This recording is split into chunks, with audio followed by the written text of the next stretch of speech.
Happy Friday. Well, we are ending the week with a very special guest, National Security Advisor Jake Sullivan. He's our first repeat guest here. Must be a lot going on in this world. He's going to give us a readout of the Quad meeting that took place this morning and also, of course, answer some of your questions. So with that, I'll let you take it away.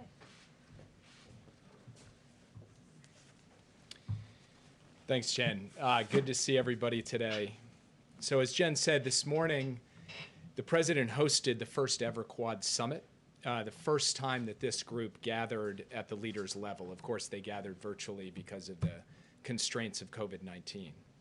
Each of the leaders independently in the course of the meeting referred to this event as historic because it cemented a group of strong democracies that will work together going forward to secure a free and open Indo-Pacific. The President noted in his opening remarks that this is the first multilateral summit he's hosted since taking office, and that's on purpose. It reflects his view that we have to rally democratic allies and partners in common cause, and his belief in the centrality of the Indo-Pacific to the national security of the United States. During the meeting, the leaders addressed key regional issues, including freedom of navigation and freedom from coercion in the South and East China Seas, the DPRK nuclear issue, and the coup and violent repression in Burma.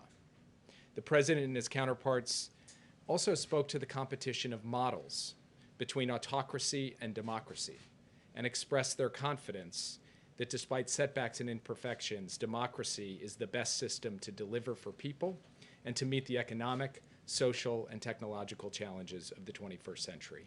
And I have to say that over the course of the meeting, a sense of optimism for the future, despite the hard times we're in, was on full display. The four leaders did discuss the challenge posed by China, and they made clear that none of them have any illusions about China. But today was not fundamentally about China. Much of the focus was on pressing global crises, including the climate crisis and COVID-19. And with respect to COVID-19, these four leaders made a massive joint commitment today. With Indian manufacturing, US technology, Japanese and American financing, and Australian logistics capability, the Quad committed to delivering up to 1 billion doses to ASEAN, the Indo-Pacific, and beyond by the end of 2022.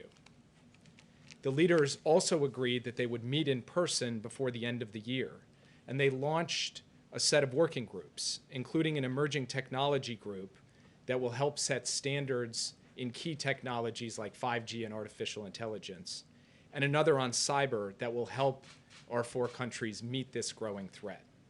These groups will deliver results by the time of the summit I just referred to that will happen before the end of the year.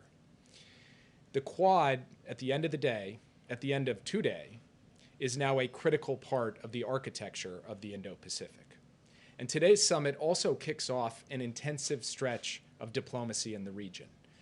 Secretary Blinken and Secretary Austin will travel to Japan and Korea to meet with their counterparts in a 2+2 format. They're getting on the road this weekend. Secretary Austin will go on to India from there.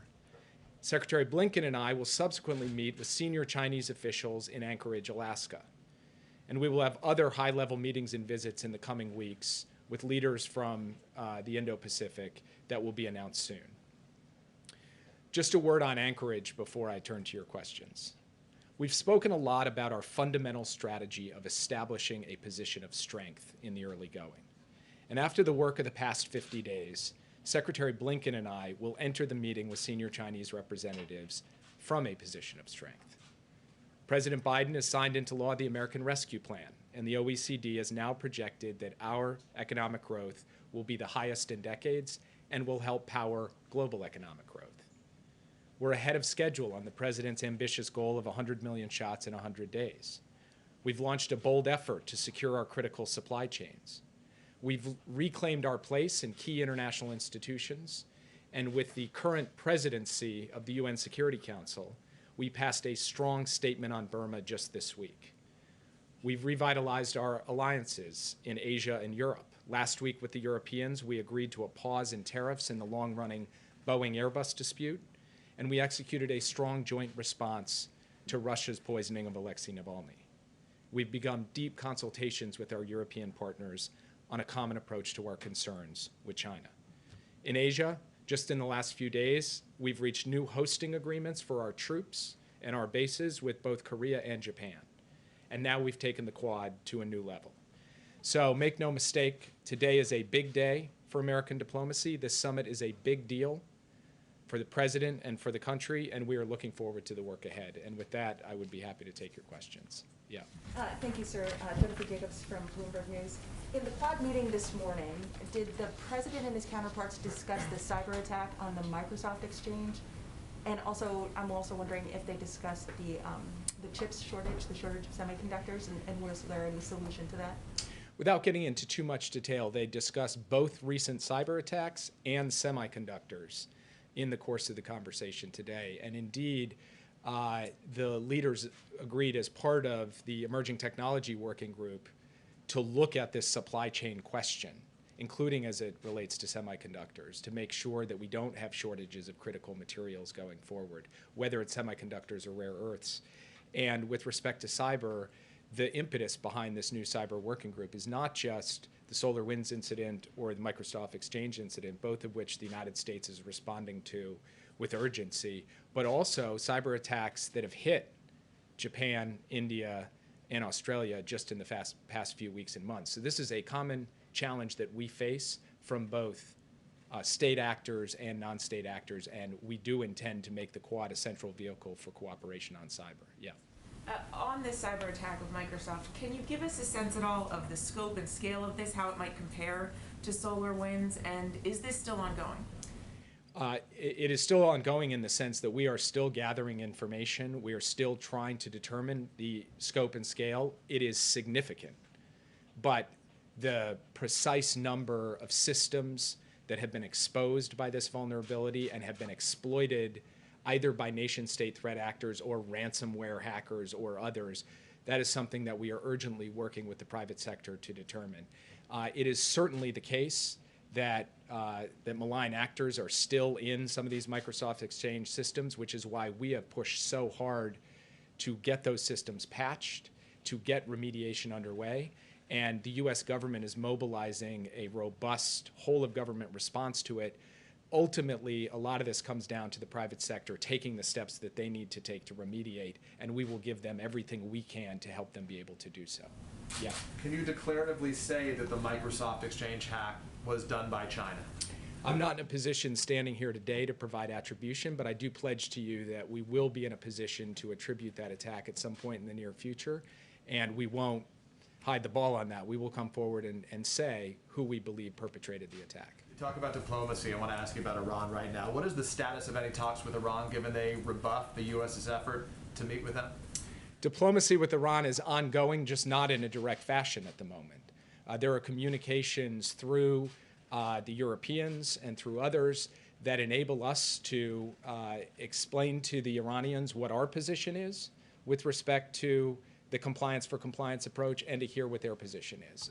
And we're waiting at this point to hear further from the Iranians how they would like to proceed. But from our perspective, this is going to be, this is not going to be easy, but we believe that we are in a diplomatic process now that we can move forward on and ultimately secure our objective, which is to prevent Iran from getting a nuclear weapon and to do so through diplomacy. As it relates to Iran, is the U.S. not going to respond to the last round of rocket attacks that hit al-Assad? And we heard from the former Secretary of State, Mike Pompeo, in the last couple days saying the Ayatollah recognizes only strength. Is the U.S. demonstrating weakness in terms of that relationship? So first of all, if you look at the pattern of attacks that took place over the course of 2019 and 2020 against American personnel and facilities, how frequently they occurred, what kind of damage they did, I'm not sure that the former secretary is in a position to be trying to give us advice on the question of how to respond. Secondly, the United States reserves the right to protect its personnel and its facilities. We will do so at a time and place of our choosing, and we will take whatever steps are necessary to deter further attacks and to impose costs on those who attack us. But I'm not going to telegraph our punches on any particular operation that we may take in the days or weeks ahead. Yeah. Thank you, Jake. John Fulmer with the Associated Press. On a sort of broader picture, as a candidate, now President Biden called Saudi Arabia a pariah. He vowed a new approach on China. He vowed to be tough on Putin. But as he's in his early days as administration, both Republicans and Democrats alike have suggested that he's taken a little more cautious, more conservative approach. What should we read into this? Is this him displaying a more realism approach to foreign policy? Why not perhaps be the optimist that he did on the campaign trail? Joe Biden is the ultimate optimist, and today was the ultimate testament to his optimism, pulling together for the first time ever the leaders of Japan, Australia, and India in a grouping that is going to allow the United States to drive forward its agenda, its interests, and its values more effectively going forward, and to lift up democracy as the signal form of government that can deliver for people and meet the challenges going ahead. So you heard him last night in his speech about where we're going to be on COVID-19. You heard him yesterday at the bill signing about domestic renewal, and you heard him today about his deep belief that the United States will be in a position to lead and to succeed in the 21st century on the global stage. That's the broad answer to your question. The more specific answer to your question is that let's take each of those in turn.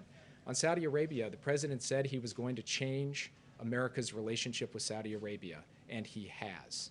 He has not only removed American support for offensive operations in Yemen, he has also taken additional steps to sanction individuals and to publish something the last administration was not prepared to do, an unclassified report on the murder of Jamal Khashoggi. He has also indicated to the Saudis that going forward, we are not going to give them the blank check the last administration did, either on how they treat their own citizens or how they operate in the region. But at the end of the day, his metric is what's going to advance American interests and values. And our near-term interest right now is to get a ceasefire in the war in Yemen so that we reduce humanitarian suffering there, and to get de-escalation in the region so that we increase America's security and the security of our allies and partners. On both of those issues, he has pushed Saudi Arabia hard, and we believe that we are making progress as a result of his policy. If you look at Russia and China, he has both taken a firm line with respect to Russia, including working with the Europeans to impose costs already for the poisoning of Alexei Navalny, and preparing additional responses to other malign actions that Russia has conducted. And as far as China is concerned, the United States, as he has said repeatedly, believes that we are going to end up in a stiff competition with China, and we intend to prevail in that competition. And he is amassing the sources of strength we need to be able to prevail. And that is 100% in line with everything that Joe Biden said on the campaign trail. And 50 days in, we believe we are in a better position to deal with the challenge from China than we were the day that he took office. Yeah. Jake, Stephen Portnoy from CBS News Radio. Thanks for coming in and taking our questions. I want to ask you a question about immigration diplomacy. When he was vice president, Joe Biden went to Guatemala in the summer of 2014. You were on that trip as his national security advisor at the time. He went because of what was then an unprecedented surge of unaccompanied minors coming across the border. One of the things he said on that trip in June of 2014 was, we can, A, first make clear in each of our countries in an unrelenting way, not just with a public service announcement, that there is no free pass, that none of these children or women bringing children will be eligible under the existing law in the United States of America. He said that was number one, and then he went on to describe root causes and American aid. Why has that not been the message that this White House is sending now, clear and unrelenting, that none of these children or women bringing children will be eligible under the existing law? So the president has made clear, and this administration has made clear, that we are going to pursue an effective and humane immigration policy and unwind what we believe was the ineffective and inhumane policy over the course of the last 4 years. That's point number one. Point number two is we've made clear that now is not the time to come to the United States. We are dealing with a circumstance in which we have to build the capacity to be able to assess the asylum claims of individuals who arrive here, and we have to deal with the obvious public health effects of a pandemic. So we are sending the message clearly, and you heard it from Roberta Jacobson from this podium earlier this week. We're doing so in the region as well. But the president also believes that under our laws, people who are claiming asylum deserve to have their cases heard properly, effectively, efficiently, and as swiftly as possible, and that is the policy that we are going to pursue. Do you really believe that message is being received clearly in an unrelenting way? I mean, there was a young man quoted in the Wall Street Journal this week who said that this president seems more friendly to him than the prior one, and he believes he'll be able to come to the United States on that basis. So this is day by day something that we need to be able to communicate from a range of different perspectives from this podium, in the region itself, on the airwaves, and we will continue to do so as we go forward. Yeah. Just to follow to next week's meeting with representatives from China, do you think that tariffs and export controls targeting China will be part of the talks? And what does China need to do for the U.S. to dial back on tariffs and export controls? I don't expect that, for example, the Phase 1 trade deal is going to be a major topic of conversation next week. This is our effort to communicate clearly to the Chinese government how the United States intends to proceed at a strategic level, what we believe our fundamental interests and values are, and what our concerns with their activities are, whether it's on Hong Kong or Xinjiang or in the Taiwan Strait, or frankly, the issues that we heard today from our Quad partners, their coercion of Australia, their harassment around the Senkaku Islands, their aggression on the border with India. So this will stay more in that zone than get into the details of questions around tariffs or export controls. But we will communicate that the United States is going to take steps in terms of what we do on technology to ensure that our technology is not being used in ways that are inimical to our values or adverse to our security. We will communicate that message at a broad level. But in terms of the details of these issues, we have more work to do with our allies and partners to come up with a common approach, a joint approach, before we go sit down point by point with the Chinese government on these issues. We will also want to bring other key representatives, senior economic representatives of the Biden administration into those conversations at the point in time when they're appropriate to occur. We can do one more here, guys. Yeah. Taiwan's foreign minister has said he wants to see more security cooperation with the Quad. Do you see the Quad and coordination between the different nations as a way of perhaps increasing the potential cost to China of any move against Taiwan? And did Taiwan and its status come up in your discussions this morning? So the way that we look at this is that the Quad is not a military alliance. It's not a new NATO, despite some of the propaganda that's out there. What it is an opportunity for these four democracies to work as a group and also with other countries on fundamental issues of economics, technology, climate, and security. So I'm not going to get into detail on what the elements of that security will look like because we have work to do as an emergent institution to define what the agenda looks like. What we know is that broad-based maritime security is already core to the Quad agenda, that humanitarian assistance and disaster response and the work of our militaries in that space is already on the agenda. Where we go from there on everything from freedom of navigation to broader regional security questions, that has to be worked through, not just at the leaders level, but at the working level as well. So we'll see how that unfolds over the course of the months to come. Thanks, guys. Please, Jake. Oh, sure. Thank you. We're reporting For Reuters. For Reuters, thank you. We're reporting that India is likely to block its mobile carriers from carrying or using telecoms equipment by Huawei. Is that something that the United States welcomes? The United States has expressed its concerns about Huawei and the relationship between Huawei and elements of the Chinese government and military apparatus. And so this is a sovereign decision for India to make, but we certainly think it's consistent with the decisions that we've made and advocated as well. And just to follow up on the vaccines, we also have reporting from India that the temporary U.S. ban on exports of key raw materials for vaccines could affect the objective of quickly ramping up production. Is the U.S. open to easing that ban? So first, the President had the opportunity to speak with the Prime Minister about this bold initiative that we're undertaking, and we feel very good about our ability to execute against that. Secondly, I do not believe that there is an export ban, but the United States will happily work with countries around the world to make sure that we are doing our part, not just to make sure every last American citizen is vaccinated as quickly as possible, but that the rest of the world gets vaccinated as quickly as possible as well. So I'll leave it at that. Thanks, guys. Thank you, Dave. Okay, just have a couple of items at the top. Given all of the news in the speech last night, I just wanted to just give a brief overview of some of the announcements the president made about how we were going to, that give more detail, I should say, on how we're going to meet his commitment of course, directing states to ensure that every American is eligible to receive the vaccine by May 1st, how we're going to expedite it, and how we're going to get to the point where we are having July 4th barbecues.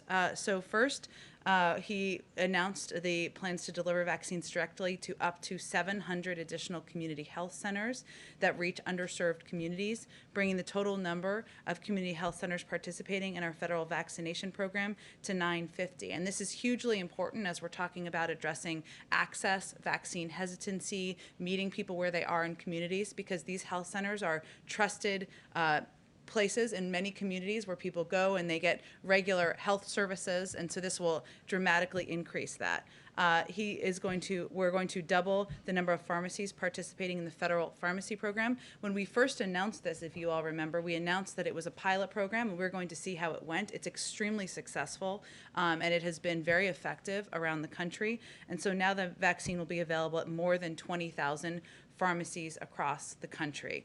He will also more than double the number of federally run mass vaccination centers to ensure that we reach the hardest hit communities. And he talked about this in the speech, and we've seen these in communities across the country, and many of you have covered this, where you can drive up in your car with your family members, get the vaccine, and it is quite inefficient, and they can reach often thousands of people in these vaccination sites. And also announced the deployment of more than 4,000 active duty troops to support vaccination efforts, bringing the total to over 6,000 in all. So that's obviously a significant increase, and expanded vaccinators, the people who can give these vaccines, to dentists, optometrists, paramedics, physician assistants, veterinarians, and many more. So the last piece, and I announced much of this yesterday, and I think you're all quite familiar with what he's doing next week, but in the for tradition here, next week the President, Vice President, First Lady, and the Second Gentleman will hit the road to talk to the American people about the benefits of the American Rescue Plan. On Monday, he will host an event at the White House on the implementation of the American Rescue Plan. On Tuesday, he will travel to Delaware County, Pennsylvania, as part of the Help Is Here tour to amplify the American Rescue Plan. And on Friday, the President and the Vice President will travel to Georgia to continue engaging with Americans about how they will benefit from the rescue plan. Jonathan, go ahead. Thank you, Jen. A number of influential New York lawmakers, including Representatives Nadler and Ocasio-Cortez, have now called for the resignation of Governor Cuomo in the light of new allegations of harassment, including one that was referred to law enforcement. My first question is simply this: does the President believe the governor should resign? The President believes that every woman who's come forward, there have now been 6, I believe, who have come forward, deserves to have her voice heard, should be treated with respect, and should be able to tell her story. There also is an independent investigation that is ongoing, of course, in the state with subpoena power overseen by the Attorney General, and he certainly supports that moving forward. We, of course, have watched the news of a number of lawmakers call for that, but I don't have any additional announcements from here. A follow-up on this: in light of the investigation, in light that he has had some of his pandemic response powers taken away, does the White House still have faith in Governor Cuomo if he remains in his position, overseeing the response to the pandemic in the state of New York? Well, we certainly don't want anyone in the state of New York to be penalized, meaning not have access to vaccines, to vaccinators, not have access to funding from the rescue plan. And certainly we will continue to work with a range of officials to get that done and get it implemented. But the President and our COVID response team works with governors across the country, including Governor Cuomo, to implement these plans, and we'll continue to do that. One other topic. Go ahead. There are more than 10 million doses of the AstraZeneca vaccine in the U.S. that can't be administered here, but could save lives in Europe and other places in the world if the company was freed from the obligation to deliver those doses to the U.S. government. The company has appealed to the administration to let them export those doses. Why has the President not agreed? Well, let me just take a step back here and explain kind of what's going on here. First, as we've stated a few times, but worth restating, the President's priority and focus is on ensuring that the American people are vaccinated. Obviously, he made some significant announcements last night about the timeline of that, and we will have enough doses in our hands by the end of May to ensure we can make that happen. AstraZeneca is also not yet approved by the FDA. We also want to make sure we have maximal flexibility, that we are oversupplied and overprepared, and that we have the ability to provide vaccines, whatever the most effective ones are, to the American public. There are still 1,400 people who are dying in our country every single day, and we need to focus on addressing that. At this time, there have been requests around the world, of course, from a number of countries who have requested doses from the United States, and we have not provided doses from the U.S. government to anyone. So this is not about Europe. This is about our focus and our priority, which we have been very public and clearly stated. And what you're referencing in terms of access to doses, of course, the production, part of the production is through the defense, is enabled because of the Defense Production Act. There is a contract obligation to deliver on the U.S. doses and to fulfill that contract. But any company, AstraZeneca is not a U.S. company. They can also work with, and even if they were, they can work with any country to fulfill and to work on a deal to get access to doses. Go ahead. Jen, if I I'm can, voting in checks. Go we ahead. just heard from Jake Sullivan talking about on immigration, the need to have a consistent and continued message to communicate to migrants that the border is closed right now. We saw Ambassador Jacobson. He says there has to be a message on the airwaves and in that region as well. If you want to send the message to migrants that the border is closed, shouldn't President Biden be the one who is clearly delivering that message? Well, he did do an interview with Univision about 2 weeks ago and made that absolutely clear. And I certainly expect he will look for the opportunity to do exactly that. I will note, however, that he is one of the voices. Ambassador Jacobson is one of the voices. There are a number of effective voices in the region, including leaders in the region, including partners we need to have in the region, NGOs and others, to deliver the same message that now is not the time to come, that the majority of people are turned away at the border, which is backed up by factual data, that adults, families will be turned away at the border in almost every scenario. And so that is part of the data and part of the information that we're looking for partnership to deliver in the region. Is it working? Well, again, Peter, I think we know, we've seen the numbers that CBP puts out on a regular basis. We know there are more children under the age of 18 who are, of course, coming across the border.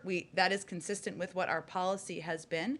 But in terms of people who were turned away, who are coming to the border, who are turned away, I mean, those numbers, are people hearing that? Are they still making the journey? I don't have any further analysis of that. I know that what people are looking at is that there are more children who are coming across the border, and we've certainly confirmed and acknowledged that. Let me ask you about the president's speech last night. This was a speech about the anniversary, the last year since the pandemic began. Of course, he spent a lot of time touting the success of vaccines, yet there was no mention of the president under whose administration these vaccines were developed. Does former President Trump not deserve any credit on vaccines? Well, the president himself and many people in our administration have conveyed that making the progress that was made, and we've said this publicly, that was made on these vaccines was a Herculean, incredible effort by science and by medical experts. And certainly we have applauded that in the past, and we are happy to applaud that again.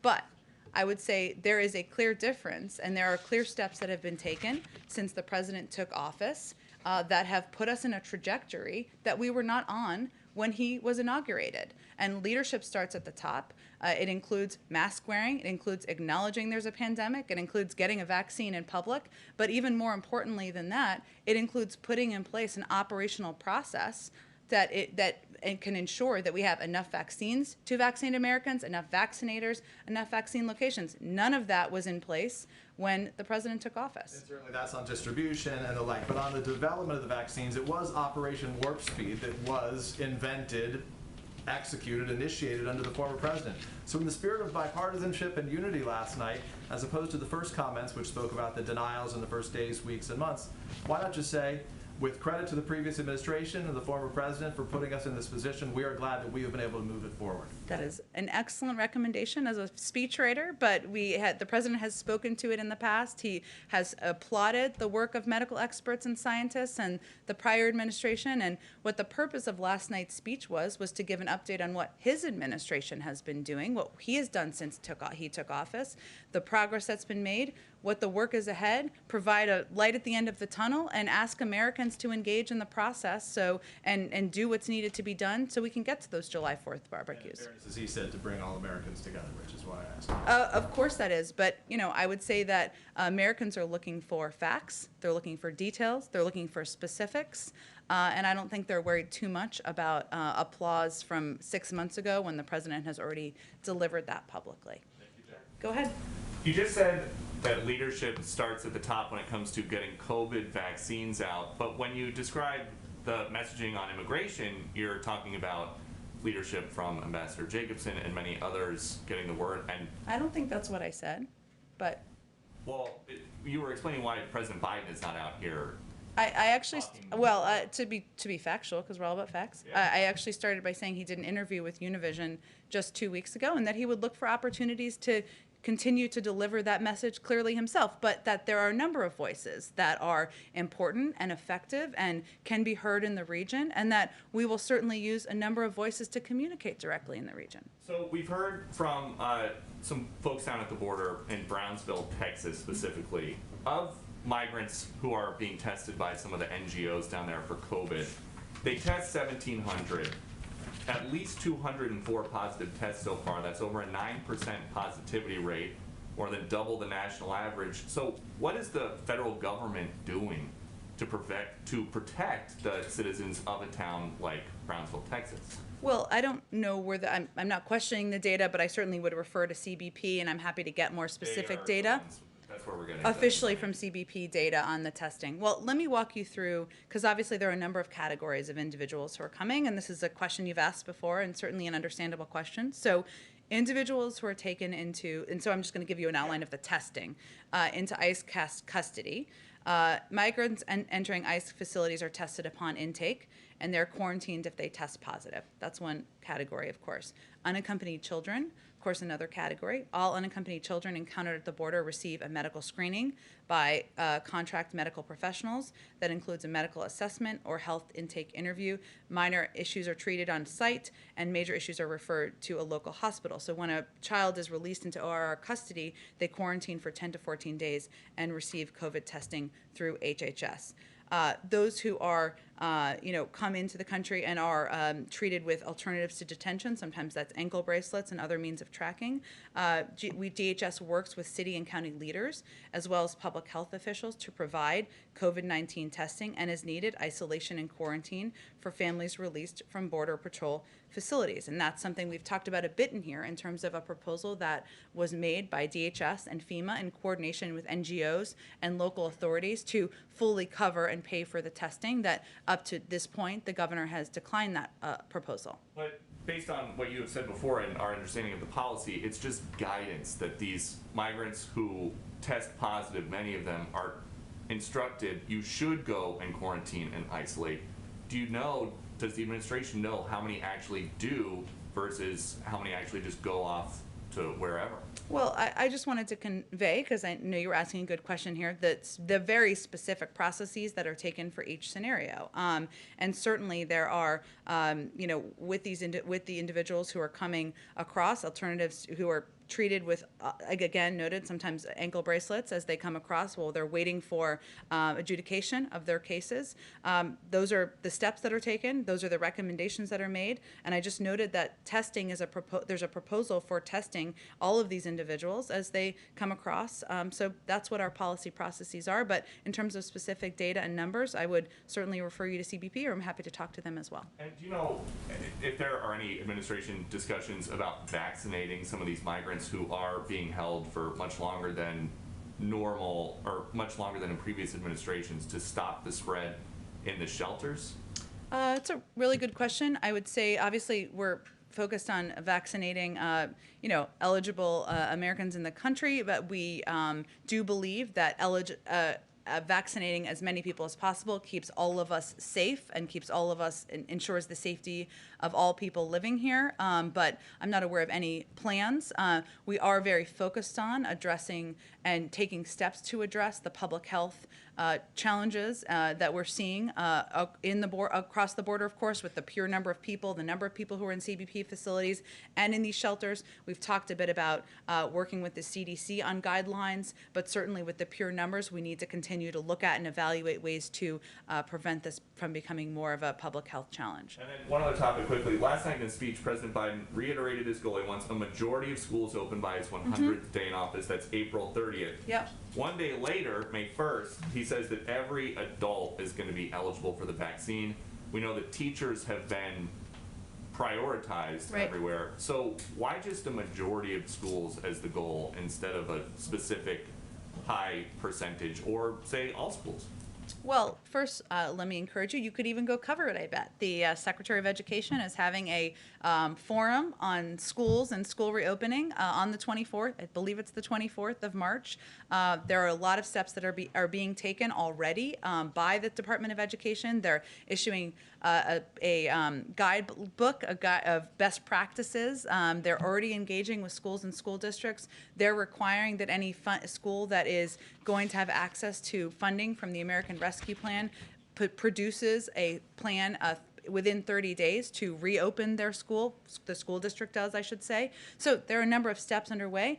We, of course, want to have schools reopen and have them reopen in 5 days a week. That's our objective, but it's in the excellent hands of the Secretary of Education, this is his number one priority every day, as the president talked about in his speech. And last one, would the White House be okay, or could the White House get behind a proposal for schools to remain in session full-time through the summer?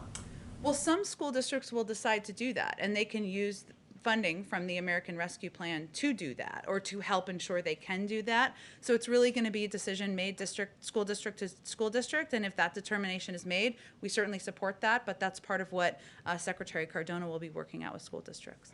Go ahead. Thanks, Jen. On the 4th of July barbecues that you keep mentioning, Yes. it's obviously a symbolic goal, but how did you arrive at that date? Why the 4th of July? Is that the date by which you believe most adult Americans will be able to be vaccinated?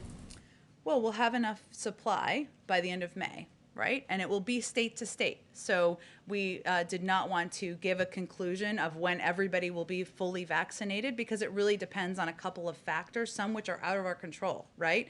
People who have concerns about the safety and efficacy of vaccines, we need to continue to redouble our efforts to address that.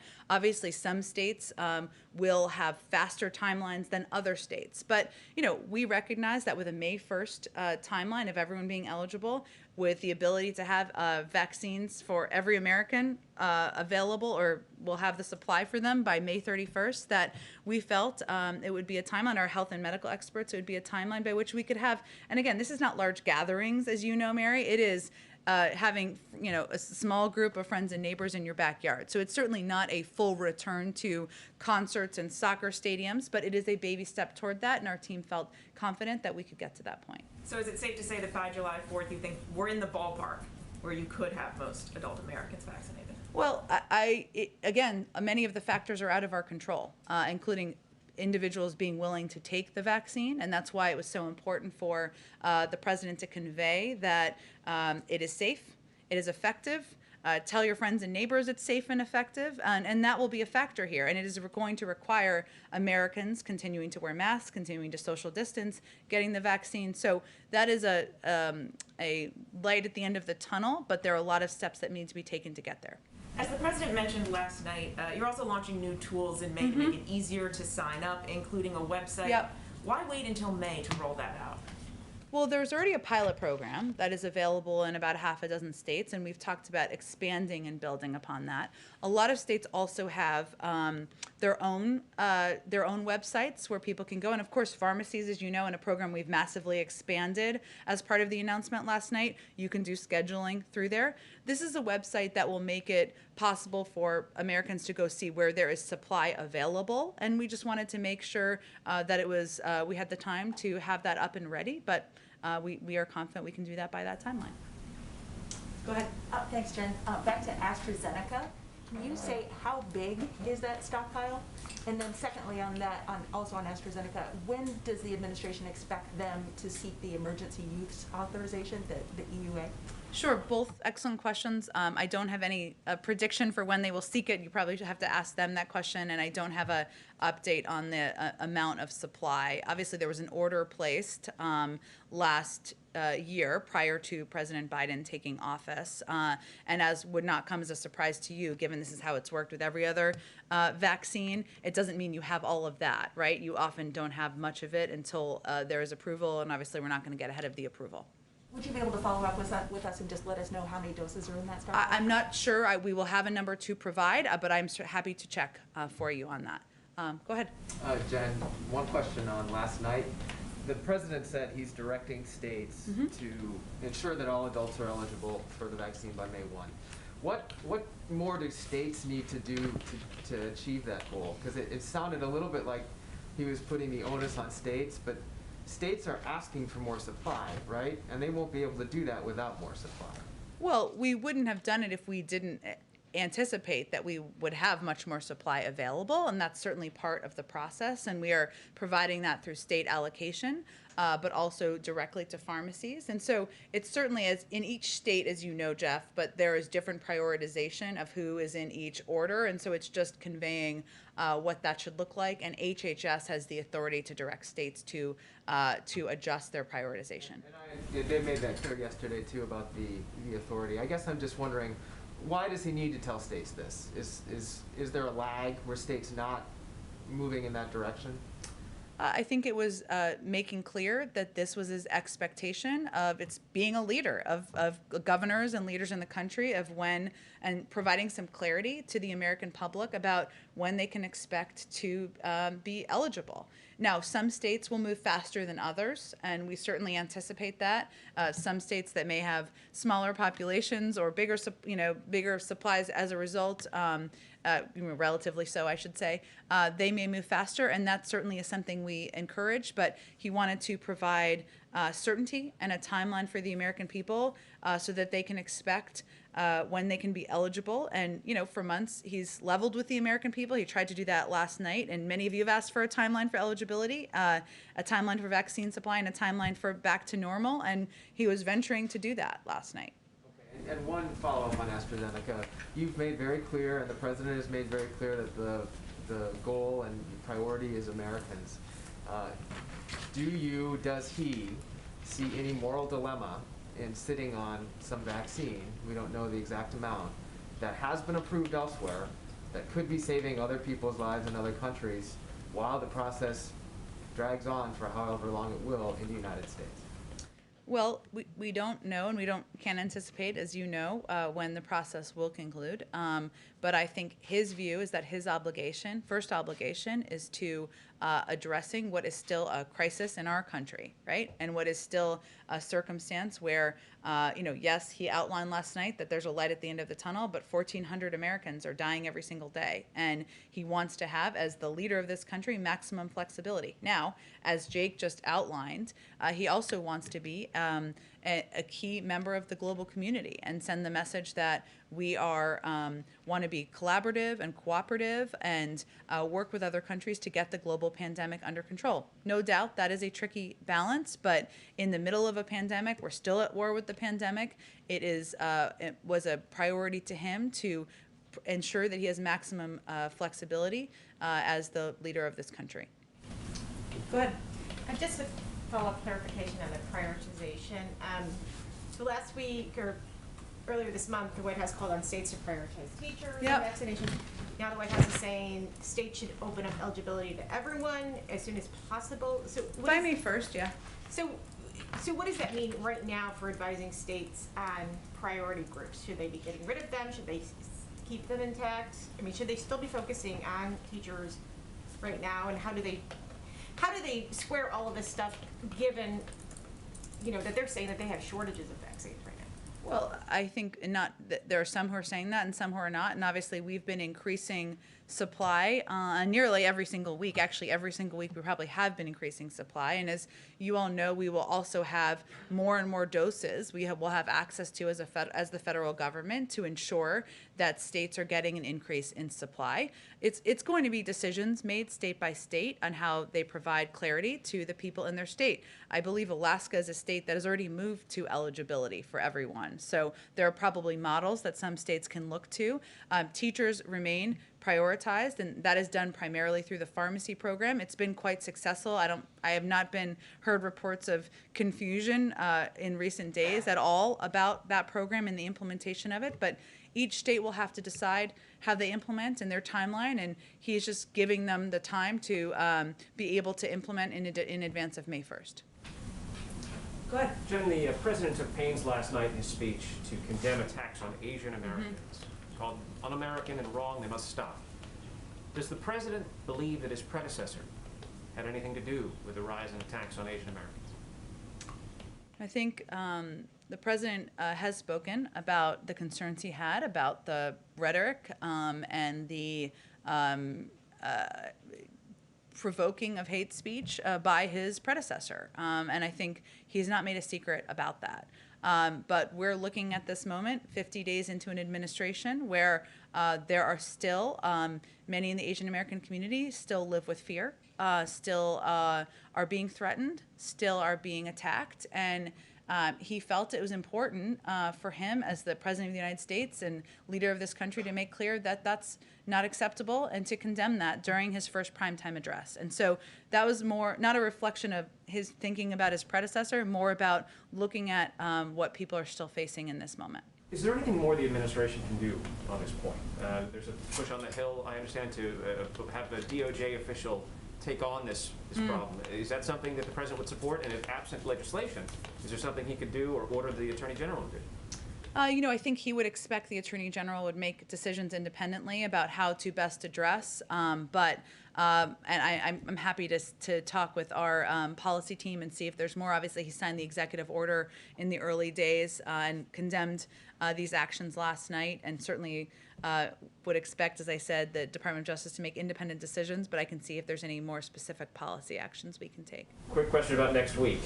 This is the first Irish president in some time. Any plans for St. Patrick's Day, even here at the White House? I expect we will have more to preview. We, of course, will be recognizing St. Patrick's Day, but I will have more to preview for you on what that looks like probably later in the weekend or early next week as it's being finalized. Go ahead. Yeah, following up on the earlier questions about July 4th, in order to reach that goal, I mean, is there a certain percentage of Americans that need to be vaccinated? Or if there's no number, what does the situation need to look like? Do we need to continue on the pace that the country's been on in recent weeks? Well, I think it's important to note that we're not talking about a July 4th celebration on the mall. We're not quite there yet, right? And we're not talking about soccer stadiums being filled in communities across the country. That might require something more like what you're talking about. We're talking about the American people being motivated and excited by the fact that if they get vaccinated, if they abide by that, there will be access to vaccines, they will be eligible, and if they take steps to get vaccinated, to continue to wear masks, to continue to observe social distancing, then looking ahead to July 4th is an aspirational moment where people can plan small get-togethers in their backyard. But we're not talking about a mass event here or a return to total normalcy. That's not what this is. This is a step more toward the kind of socialization and engagement with friends and family that he knows as a human being people have been missing over the last year. Yeah, and another question, the $350 billion in direct aid to state and local governments. State and local governments right now are going through their budgeting processes.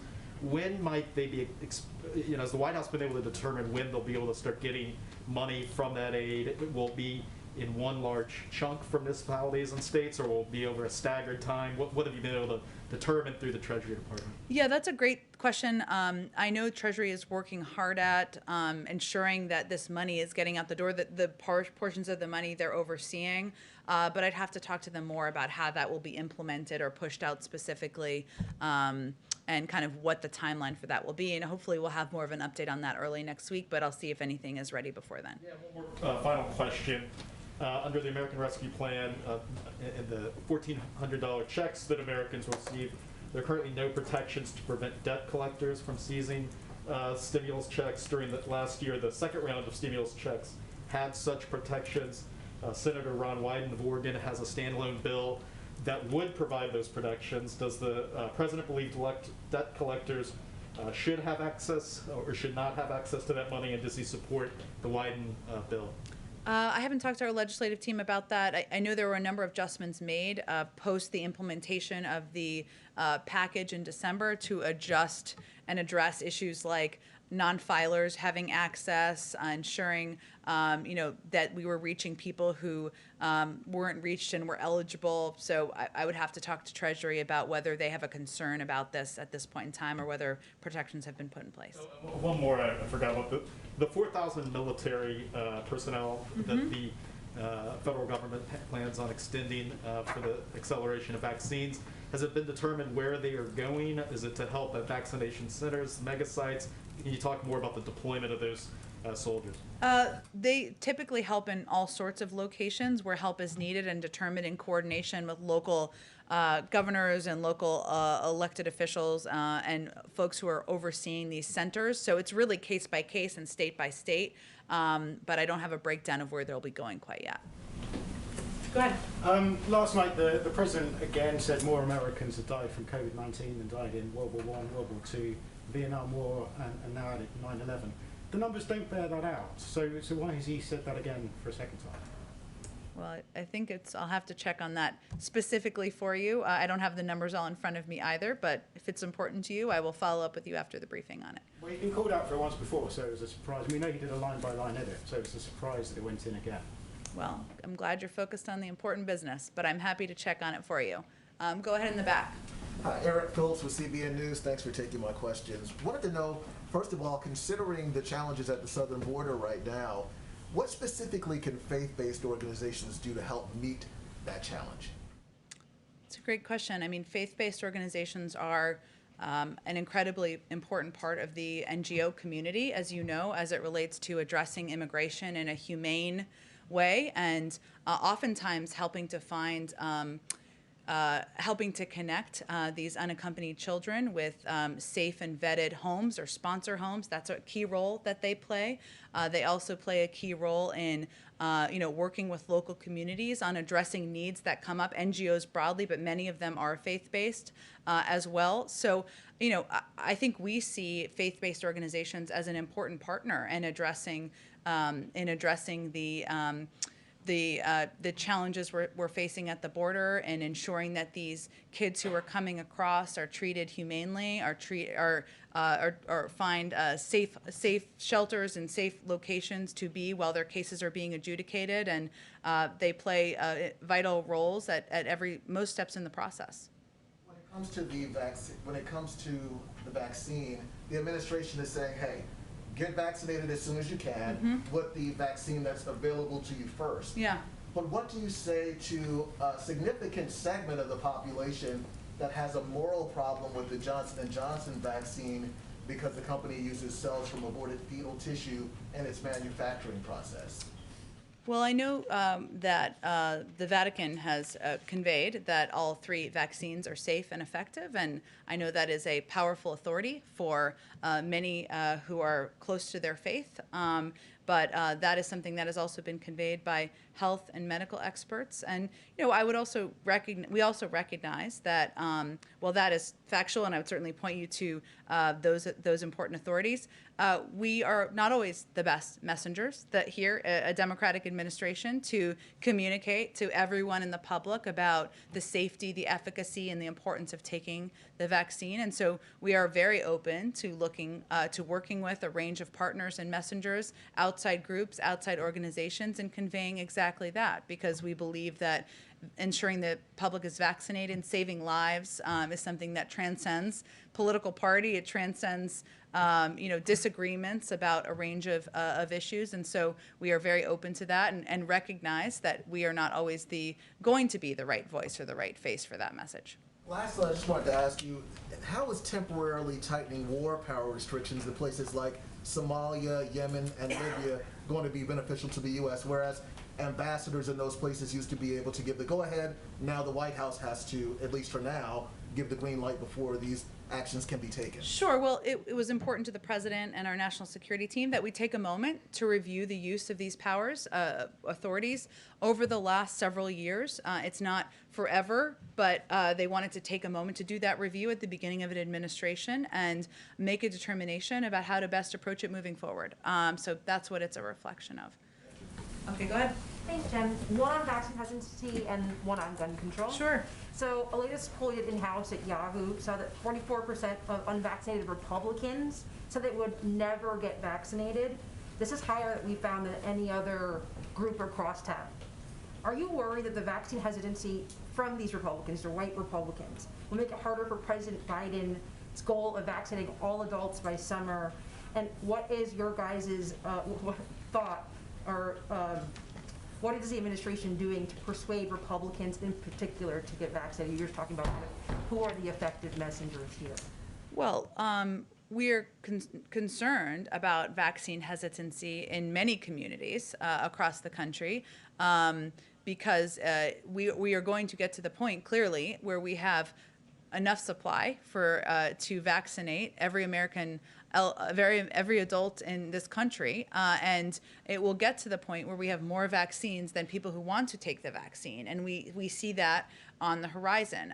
So we have taken a number of steps in communities where we feel we can be very effective messengers in, and that includes, just as statistically, just because I know you were giving a statistic about kind of white conservative Republicans, but Black and brown communities are actually the hardest hit by the pandemic, 2 times more deaths and hospitalizations. Also communities where there's high levels of vaccine hesitancy, and we have taken a number of steps to open, as I mentioned, these community health centers, invest in more mobile units. A big issue, though, is access and accessibility and meeting people where they are, regardless of their political affiliation. And so one of the steps we've taken and we can effectively do outside of any partisan politics is ensure that there are locations with in trusted locations, community health centers, pharmacies, where anybody of any political persuasion can get the vaccine, and they don't need to wear a Joe Biden sticker in order to do that. But we also recognize, as I noted in response to the earlier question, that we are not always going to be the most effective messenger, and there are outside organizations that are doing a range of outreach, doing ads and things along those lines, one that featured former Republican President Bush and others, and I think that kind of work is something we fully support and we feel is important in order to increase the number of people who feel comfortable and confident in the effectiveness of the vaccine. Follow up on that, we've heard a lot from the administration on very specific plans about, like you said, Black and brown communities and how they're being disproportionately affected. But is the White House thinking of how to reach Republicans who will not take the vaccine? Talk about the ad. Former President Bush was in it, of course, notably former President Trump was not there. Is there outreach to Trump or to any other high-profile Republicans to talk to these Republicans so they will never take the vaccine? I guess what I'm trying to say, but maybe not clearly enough, is that we recognize as a Democratic administration with a Democratic president that we may not be the most effective messenger to communicate with hardcore supporters of the former president. And we have to be clear-eyed about that. Now, we also know that it is not always famous people who are the most effective messengers. And so when I was talking about access, what I was getting at is that doctors, medical experts, community leaders are often not seen as faith leaders, as partisan officials. And so we also work to empower, to provide funding, to work with these different organizations to get into communities and convey this is safe, it's effective, it will save lives. This is not a partisan issue. So that is a step we are taking. But yes, there are, in terms of elevating outside voices, we certainly support that. But there's a lot of outside work that's happening on to reach out to these groups as well. What should we expect to see, any collaboration between the White House and high-profile Republicans, on Twitter, on Instagram, anything like that, to speak to these communities, just as there are with other Black and brown people? Let me try this again. So, I'm hearing you. I just want to get very specific about the outreach to Black and brown communities is very specific. Yeah. Is there going to be very specific so what I'm conveying is we are focused on how do we address the root issues and the approach that will solve the challenge here. And what I'm trying to get at is that accessibility. It may not satisfy this conservative Republican and this famous Democrat working together. That may happen, right? But the way that we have seen through data, the way that our health and medical experts have conveyed to us is that making it accessible, doing that through community health centers, ensuring there is access and supply, making sure that local doctors, faith leaders, community leaders have access to that, have the information is incredibly effective. That's what we're investing in and can also be quite effective with many of the groups that you've talked about. One question on gun control. Sure. Yesterday, two Democratic supported bills about gun control passed through the House. Now it moves to the Senate. Curious what the White House's outreach is going to be to senators to try to get 60 votes for these two kind of very important, especially for progressives, legislation on gun control. Yeah. Well, first, gun safety measures and putting in place background checks is something the president has been personally committed to for many years of his career. He thinks it is long overdue. It is steps that will help save lives, keep communities safe, children safe, schools safe. And he has fought against the NRA many times and won a few of those times as well. So he will, of course, be talking with leaders and members of Congress about how to move forward with gun safety measures. It's a priority to him, but I don't have any specific outreach to read out to you. Go ahead in the back. Thanks. I have another question about state aid under the American Rescue Plan. Mm-hmm. We're coming up on a month out from the Texas blackouts, snowstorm. Can Texas use this state aid under this rescue plan to weatherize its grid? Something that the Speaker of the Texas House wants to do. He says, well, the federal help was intended for recovery from a disaster, and this is a disaster. Todd, I'll have to check on the technicality of that, and I can do it in the same way when I'm following up on the questions I will go back to the Treasury Department on. I'm not sure if there are limitations in the use of it. Obviously, it's intended broadly to ensure we're keeping cops, firefighters, others on the beat, but I am happy to check and see if there's flexibility in there. We want those cops to be cold. All right.